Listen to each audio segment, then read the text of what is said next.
much, President.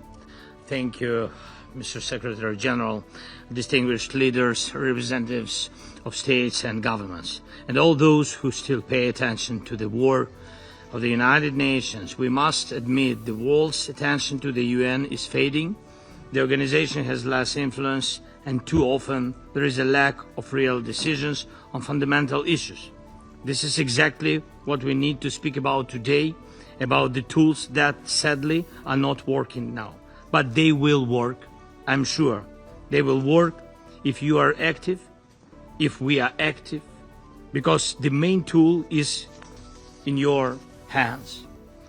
First of all, I thank the Republic of Korea for this meeting of the Security Council and for the opportunity to call for peace. Today, there will be a clear call for peace in this council.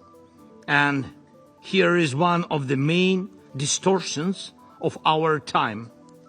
Whom must we call to peace, and on whom must we press to achieve it? One of the permanent members of this council is doing everything to prolong the largest war in Europe since World War II. Russia does this with impunity, using its veto power, buying influence, and keeping peace on hold. The Russian representatives is here, but of course not the one who makes the real decisions. That man fears to sit face to face with Ukraine and the world and openly admit he wants only war. Instead, Putin sends delegates who cannot and don't want to stop the bloodshed. And when he appears abroad, in Beijing or somewhere else, it's only to buy more time for killing, pretending he seeks diplomacy. Putin only cares about using every meeting, every chance to keep the war going. Each day Russia kills our people, destroys our cities, and leaves no sign it will ever return to the principles of the UN Charter. China is also represented here, a powerful nation on which Russia now depends completely. If China truly wanted this war to stop, it could compel Moscow to end the invasion. Without China, Putin's Russia is nothing. Yet too often, China stays silent and distant instead of active for peace.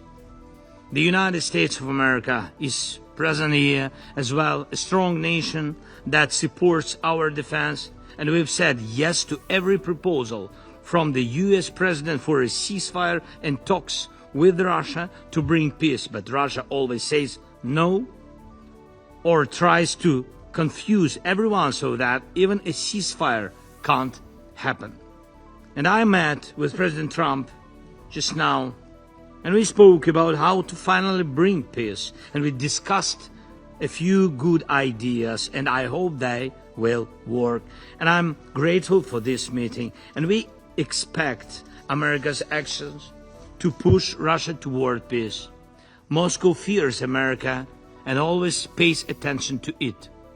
The United Kingdom is here, a permanent member of the Security Council. France is here, also a permanent member. Both nations support us, support our people, our independence. Both promote diplomacy, and both are parties to a document that was supposed to be a positive milestone, together with the other permanent members of the UN Security Council, but instead it became a warning to the world.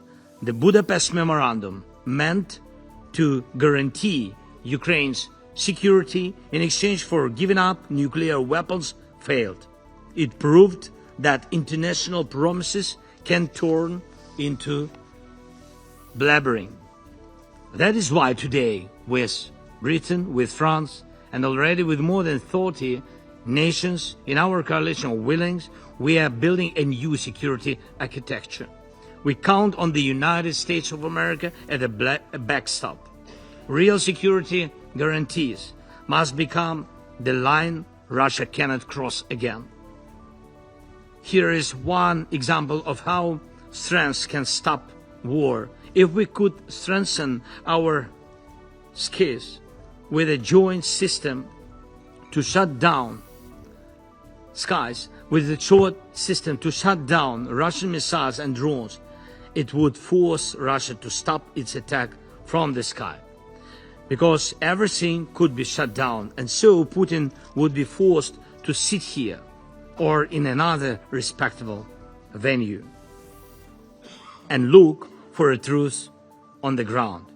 If there is no war in the sky, Russia can't keep fighting on the ground.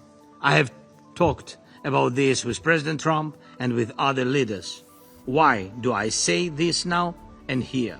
Because you, the United States, China, Britain, France, the permanent members of the Security Council, represent the world's essential power, the power that must act when international law alone cannot. And no, not Russia.